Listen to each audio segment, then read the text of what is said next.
Hi everyone, welcome back to our channel. So today in this video I'm going to show you how to add bank account on Bybit. So let's get into the video. Firstly, open up Bybit and log into your Bybit account.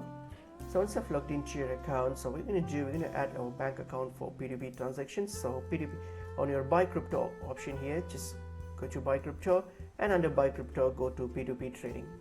So when you get to P2P trading here, on your top right here you will see user center. Simply click on the user center. So click on user center, and then now when you click on user center, scroll down and you will see payment method. So what we're going to do, click on add now, and then here what we're going to do, under payment method you need to select a payment method. So we're going to add your bank account.